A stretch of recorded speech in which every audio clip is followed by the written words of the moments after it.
syndrome pied-main-bouche est une maladie infectieuse, qui est une maladie qui sévit dans beaucoup de pays du monde.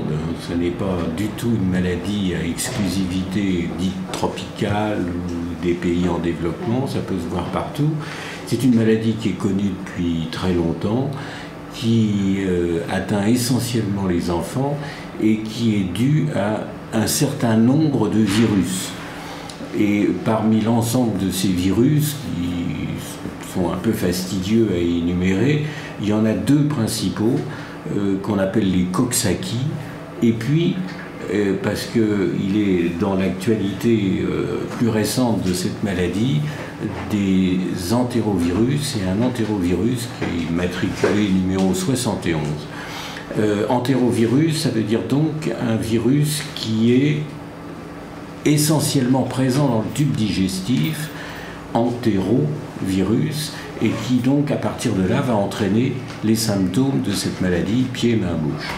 Alors les symptômes, c'est assez simple puisqu'il s'exprime à travers sa dénomination, main, pied, bouche, c'est-à-dire essentiellement une éruption qui existe au niveau des mains, qui existe au niveau des pieds et des régions plantaires, sous forme d'une éruption rouge, érythémateuse, donc, qu'on appelle maculo-papuleuse, c'est-à-dire des petites taches. Et au niveau de la bouche, eh bien, ça s'exprime par des ulcérations à l'intérieur de la bouche. Alors tout ça peut s'accompagner de fièvre, et le tout évolue sur quelques jours pour, dans la très grande majorité des cas, et fort heureusement, guérir. Le syndrome pied-main-bouche est a priori une infection bénigne. Mais il y a des exceptions. Et c'est ces exceptions qui posent problème, puisqu'il peut y avoir des cas graves qui peuvent survenir au bout de quelques jours et qui s'expriment par des troubles neurologiques, avec des manifestations de méningite, des manifestations d'encéphalite. Et comme toujours, les méningites, les encéphalites, ça peut donner des séquelles. Et ces séquelles peuvent être parfois lourdes. Enfin, et ça a été souligné dans les dernières épidémies, il peut y avoir des décès.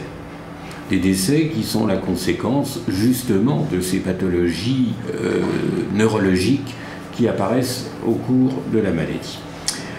Alors, le syndrome pied-main-bouche, il survient sur un mode épidémique, c'est-à-dire que vont apparaître quelques cas, puis progressivement de plus en plus de cas, jusqu'à ce que les choses régressent progressivement, soit qu'on prenne des mesures qui permettent justement de lutter contre l'extension du phénomène épidémique, soit que ce soit la bonne nature qui fasse que les choses régressent, parce qu'il y a eu suffisamment de gens qui ont été malades, et que de ce fait, il y a des anticorps, donc une protection, et donc il n'y a plus de problème. Ce qu'il faut savoir surtout, c'est que ce syndrome pied-main-bouche, main-pied-bouche, comme on voudra, a fait parler de lui déjà depuis quelques années parce qu'il y a eu une plus forte poussée épidémique en Chine. Donc maintenant, tout ce qui peut se passer en Chine prend une importance dans le monde tout à fait significative. Alors les Chinois avaient remarqué qu'il y avait effectivement un certain nombre d'enfants qui étaient concernés, qui faisaient ce syndrome pied-main-bouche. C'est là qu'a pu être isolé le virus, entérovirus 71, et ayant suivi les choses, il y a eu plusieurs poussées épidémiques dans plusieurs zones géographiques de la Chine.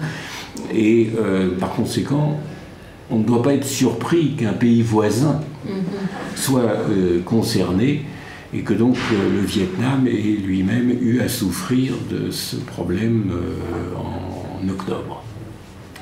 Voilà un petit peu les différents éléments. Alors, ce qui est peut-être aussi essentiel de dire sur cette maladie, c'est que entérovirus veut dire que le virus étant présent à l'intérieur de l'intestin, il va s'évacuer par l'intestin et donc par les selles, et que c'est à partir de ces selles contaminante que les gens vont contaminer d'autres personnes. C'est les mains sales, c'est les mains souillées, c'est tout l'environnement qui peut être insuffisamment nettoyé qui va provoquer la contamination d'autres enfants, les sujets jeunes étant les plus sensibles à ce virus.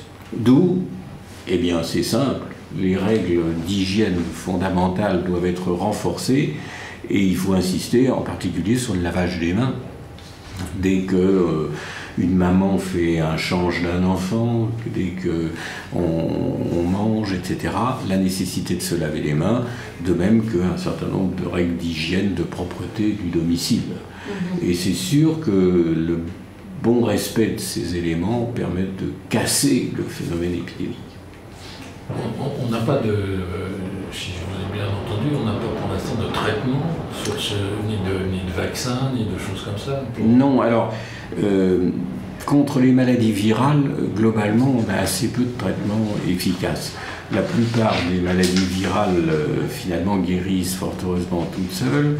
Et en dehors de quelques antiviraux sur des virus bien particuliers, comme le virus du sida par exemple, ou les virus herpès, eh bien, nous n'avons rien. Quant au vaccin, eh bien, à ma connaissance, à ce jour, il n'y en a pas non plus.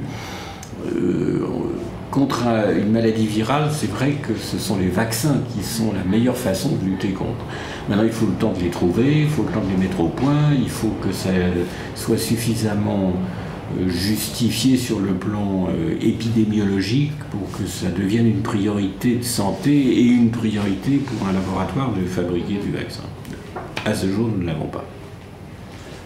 Donc le seul espoir d'éradiquer cette maladie, cette épidémie, c'est en fait le développement des mesures d'hygiène.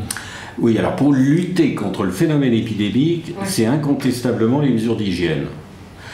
En revanche, le terme éradication est sans doute présomptueux, parce que il y aura sans doute une réapparition, ça fait partie des virus qui circulent, et puis si c'est plus l'entérovirus 71, ce sera un autre entérovirus qui pourra donner aussi la même chose, ou un virus Coxsackie, qui sont eux aussi immatriculés, le Coxsackie A16 en particulier, bref, il y a toujours la possibilité d'un virus qui prend le relais d'un autre pour assurer ce genre de pérennité de situation épidémique. Donc, ça fait partie des risques infectieux.